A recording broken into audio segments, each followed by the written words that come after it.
Paradise Lost as an epic. आज हम इस वीडियो में डिस्कस करेंगे कि जो पैराडाइज लॉस्ट है, जॉन मिल्टन का जो ग्रेट वर्क है, वो एपिक किस तरह से है। अब हम कॉन्सेप्चुअल डिस्कशन स्टार्ट करते हैं। सबसे पहले हम ये देखते हैं कि ये एपिक किस तरह से है। जो एपिक होती है ना, वो एक पोइट्री की ही टाइप है। Epic is a long narrative poem with splendid themes and about the worries of heroes. Epic के लिए हमारे पास 3 कंडीशंस होती हैं। फर्स्ट वन ये कि ये लॉन्ग नरेटिव पोइम होगी, एक लेंथी स्टोरी होगी। और सेकंड ये कि इसके जो थीम्स होंगे ना, वो कभी भी ऑर्डिनरी नहीं होंगे, वो हमेशा ग्रैंड लेवल के होंगे। और थर्ड वन ये कि एपिक के अंदर हमें हीरोज़ या जो मेन करेक्टर्स हैं ना, उनकी ट्रबल्स के बारे में दिखाया जाएगा। ये थी एपिक। और अब हम देखते हैं कि जो एरिस्टोटल है, उन्होंने हमें 8 एलिमेंट्स दिए हैं एपिक के। वो कौन कौन से हैं। एपिक है ना, वो लाजमी तौर पर फेबल होगी। एपिक के जो थीम्स हैं ना, वो मार्वेलस होंगे। एपिक के अंदर कैरेक्टर्स होंगे। एपिक के अंदर सुपर नेचुरल मशीनरी लाजमी तौर पर होगी। एपिक के अंदर एपिसोड्स होंगी और इसके अंदर सेंटिमेंट्स भी होंगी। ऐसा नहीं होगा कि सिर्फ कोई ग्रेट एक्शन होगा, बल्कि इमोशंस भी दिखाए जाएंगे।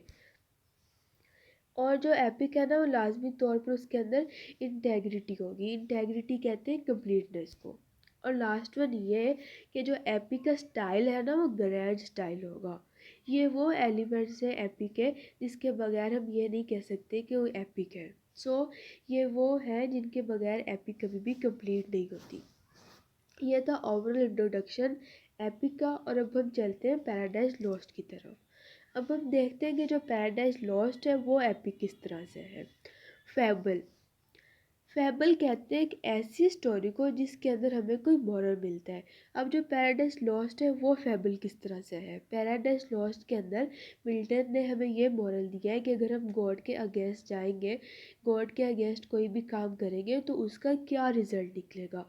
और साथ में जो एडम और ईव को जन्नत से निकाला गया था, गॉड ने उन्हें जन्नत से निकाल दिया था, वो किस तरह से जस्टिफाई हो रहा है।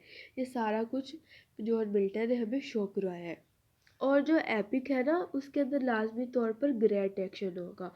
अब जो पैराडाइज लॉस्ट है, इसके अंदर जो ग्रेट एक्शन है, ऐसा एक्शन हमें पूरी लिटरेचर में कहीं पे भी नहीं मिलता। जो एडम और ईव है, वो लोग किस तरह से जन्नत से निकले, और जो सैटर्न था, किस तरह से उसने बैटल फाइट की। अब हम देखते हैं थीम्स को। जो पैराडाइज लॉस्ट है ना, इसके थीम्स होने चाहिए मार्वेलस, फिर ही जाके ये एक एपिक बन सकेगी। और मिल्टन ने ऐसे थीम चूज़ किए अपनी एपिक के लिए जो कि वाकई मार्वेलस है, जैसे कि पैराडाइज लॉस्ट और जो फॉल ऑफ मैन, और जो एडम और ईव थे उनका फॉरबिडन ट्री खाना, सैटर्न की मिस्टेक, सैटर्न ने किस तरह से खुदा के अगेंस्ट उसने फ़ाइट की, उसका रिबिलियन बिहेवियर, उसने किस तरह से आर्मी को इकट्ठा किया। इसके जितने भी थीम्स हैं ना, सारे के सारे मार्वेलस हैं। और यही वजह है कि इसकी ये जो एपिक है, एक ग्रेट एपिक है। अब हम देखते हैं करेक्टर्स को। जो एपिक है ना, उसके अंदर मल्टीपल करेक्टर्स होने चाहिए। और साथ में उसके जो करेक्टर्स हैं ना, उनके अंदर नोवेल्टी होनी चाहिए और वैरायटी होनी चाहिए। मतलब उनके करेक्टर्स में न्यूनेस होनी चाहिए, कोई चीज़ पुरानी नहीं होनी चाहिए। और साथ में वैरायटी होनी चाहिए। और एक ये बात है कि एपिक के अंदर हमें ऐसे करेक्टर्स होने चूज़ करने चाहिए जो कि मैन काइंड को रिप्रेजेंट करें। अब जॉन मिल्टन ने ऐसे करैक्टर चूज़ किए, एडम और ईव, जिनके बगैर इंसानियत आगे चल ही नहीं सकती, जिनके बगैर इंसानियत वजूद में नहीं आ सकती थी। इसलिए जो करैक्टर्स हैं जॉन मिल्टन के पैराडाइज लॉस्ट के, एडम, ईव और सैटर्न, वो सारे के सारे एक्स्ट्रा ऑर्डिनरी करैक्टर्स हैं। मशीनरी। अब हम बात करते हैं मशीनरी की। जो एपिक होती है, इसके अंदर लाजमी तौर पर सुपर नेचुरल मशीनरी होती है। सुपर नेचुरल कहते हैं गॉड, ईवल, इस तरह के जो फिगर्स होते हैं ना, उन्हें हम कहते हैं सुपर नेचुरल एलिमेंट्स।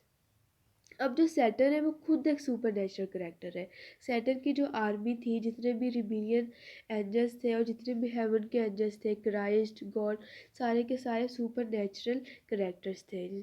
सिर्फ एडम और ईव ही ह्यूमन बींग्स थे। एपिसोड्स की अब हम बात करते हैं। जो डॉक्टर जॉनसन है ना, इन्होंने कहा है कि जो पैराडाइज लॉस्ट है ना, इसकी 2 एपिसोड्स हैं। एक वो एपिसोड है जो कि ग्रेट एक्शन के साथ कनेक्ट का है। वो ग्रेट एक्शन जो सैटर्न की बिहेवियर को शो करता है और साथ में एटम और ईव की मिस्टेक को। और दूसरी एपिसोड वो है जो कि कंक्लूजन की तरफ जाती है। कंक्लूजन मतलब किस तरह से उन तीनों की हरकतों का जो रिजल्ट निकला वो सेकेंड एपिसोड में दिखाया गया है। अब जो है ना पैराडाइज लॉस्ट, इसके अंदर ग्रेट एक्शन दिखाया गया है। इसके अंदर दिखाया गया कि जो सैटर्न था किस तरह से वो हेल में फेंका गया, किस तरह से एडम और ईव जन्नत से निकाले गए। लेकिन इसके बावजूद इन सब में सेंटीमेंट्स भी थे, इमोशंस भी दिखाए गए हैं। पहले तो दिखाया गया है एडम और ईव आपस में जो फर्स्ट टाइम मिले थे तब उनके क्या इमोशंस थे, तब उनकी क्या फीलिंग्स थी। और उसके बाद उनके अंदर जो फेयर की फीलिंग्स आई और जब उन्होंने मिस्टेक्स की तो उनके अंदर रिपेंटेंस आई, पछतावा आया। वो सारे के सारे इमोशंस भी दिखाए गए हैं। जो इमोशंस है वो सेंट्रल नहीं है इसके अंदर, लेकिन साइड में ज़रूर चल रहे हैं, इंपॉर्टेंट पार्ट ज़रूर है, इंपॉर्टेंट एलिमेंट है इस एपिक में, जो कि जॉन मिल्टन ने अच्छी तरह से शो करवाई है। अब हम बात कर लेते हैं इंटेग्रिटी ऑफ डिज़ाइन की। इंटेग्रिटी कहते हैं कंप्लीटनेस को। मतलब कहीं से हमें ऐसा ना लगे कि कोई चीज़ है वापस में कनेक्टेड नहीं है, कहीं उधर जा रही है उधर जा रही है, या कोई चीज़ अनकम्प्लीट रह गई है। अब जो पैराडाइज लॉस्ट है ना, ये तो 12 बुक्स के अंदर लिखी गई है और इतनी लॉन्ग नैरेटिव है। और इसके अंदर डायग्रेशंस भी आई है। डाइग्रेशंस कहते हैं इर्रेलेवेंट पार्ट ऑफ स्टोरी को। लेकिन इन सब के बावजूद जॉन मिल्टन ने हमें कहीं से भी ऐसा शो नहीं होने दिया कि जो स्टोरी है वो कहीं और जा रही है या स्टोरी अपने पाथ से मिसडायरेक्ट हो गई है। जो जिससे जो थीम है ना उसने अच्छी तरह से इंटरवून किया है कि कहीं से भी ऐसा नहीं लगता कि आपस में मिसडिवाइड हो रहा है। और सेकंड ये कि जो एपिक होती है ना, वो हमेशा मिडल से स्टार्ट होती है। ऐसा नहीं होता कि हमेशा स्टार्ट से स्टार्ट हो जाएगी। ऐसा इसमें हुआ है कि जो एपिक है ना, एपिक की जो मेन स्टोरी है जॉन मिल्टन की पैराडाइज की, जो एडम और ईव का जो एक्शन था वो 9 बुक में जाके आया है। और 6 बुक में जाकर ये रिवेल हुआ है कि जो सैटर्न था उसने 3 डेज तक बैटल फाइट की थी। सो ये वो क्लासिकल रूल्स थे जिनको मिल्टन ने फॉलो किया अपने डिज़ाइन को बनाने के लिए। और अब हम लास्ट में बात करते हैं डिक्शन एंड स्टाइल की। जॉन मिल्टन ने ऐसे लैंग्वेज यूज़ की है, ऐसे वर्ड यूज़ किए हैं, ऐसे मेटाफर सिमिलीज जो कि उससे पहले किसी और राइटर ने यूज़ नहीं किए थे। जैसा कि उन्होंने यूज़ किया है पैराडॉक्स, डार्कनेस, इनविजिबल।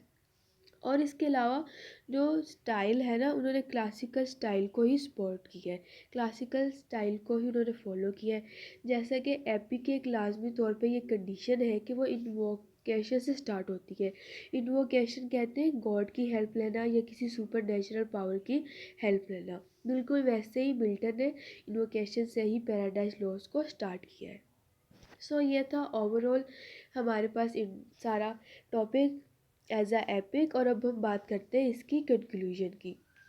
सो इसकी कंक्लूजन ये निकलती है कि जो पैराडाइज लॉस्ट है वो ना सिर्फ जॉन मिल्टन की एक ग्रेट वर्क है बल्कि ओवरऑल लिटरेचर का मास्टरपीस समझा जाता है और बाकी सारी एपिक से सुपीरियर्स है और जो कि क्लासिकल रूल्स को फॉलो करती है। और यही वो एपिक है जो कि जॉन मिल्टन को यूनिवर्सल पॉइंट बनाती है। Thank you for watching my video. अब नेक्स्ट वीडियो में हम सैटर्न की स्पीचेस को डिस्कस करेंगे।